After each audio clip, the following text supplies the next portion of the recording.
progress as it pertains the acceptance of ID cards, but we need legal specifications. We do not want to leave it to the discretion of anyone to decide what should be on those ID cards, because from time to time, corrupt people, the incumbent, can change it any time they want to suit their advantage.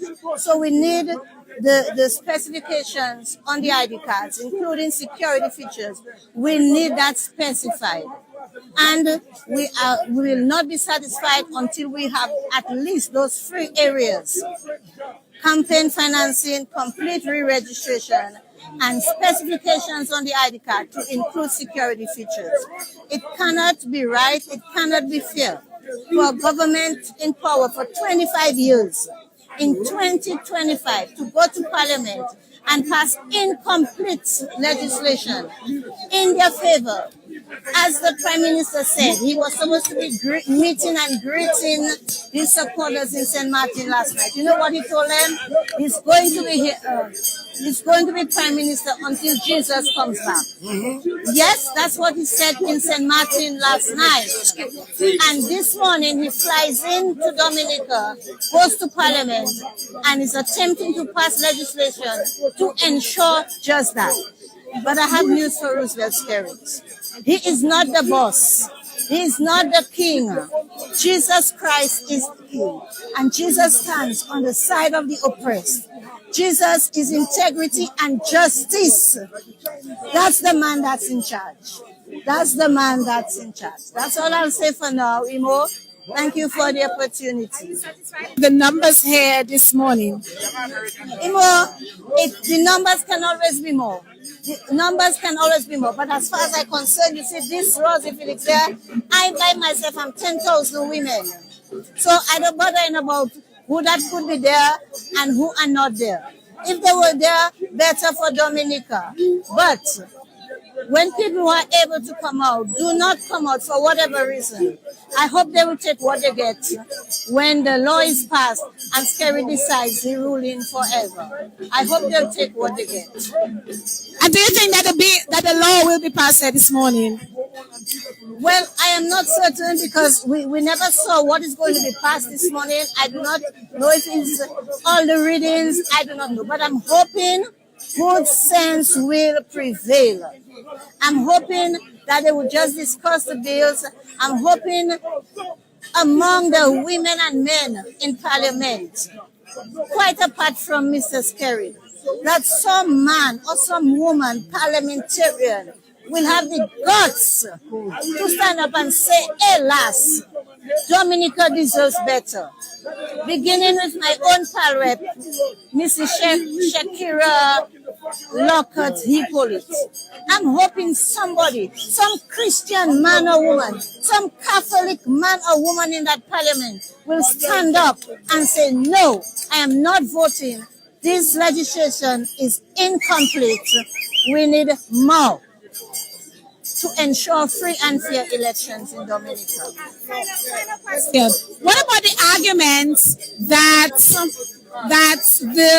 the opposition parties are simply against the laws or the bills, or I am not sure it should be called at this moment, okay, the bill, yes, that opposition parties are simply against it because it is not in their favor? What about that argument? This is hogwash.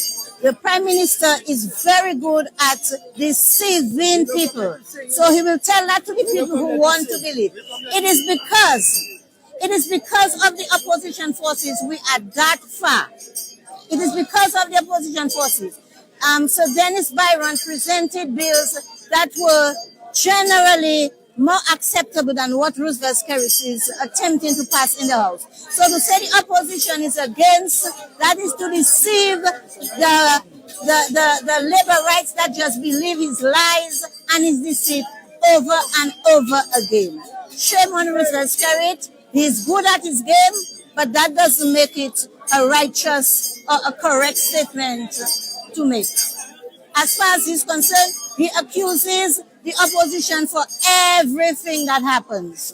So there you have it. But we will not accept incomplete reform bills without campaign financing, without complete registration of voters, and without legal specifications on our voter ID cards. Thank you.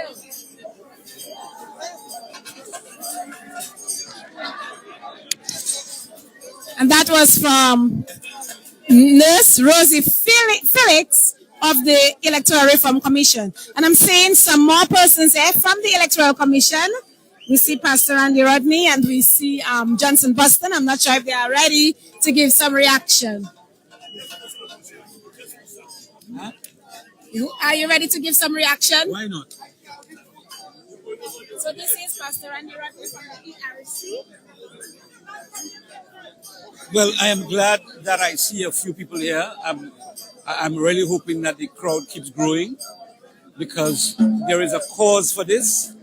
And the cause is the people in Dominica who live in Dominica must not be disenfranchised in their representation in Parliament.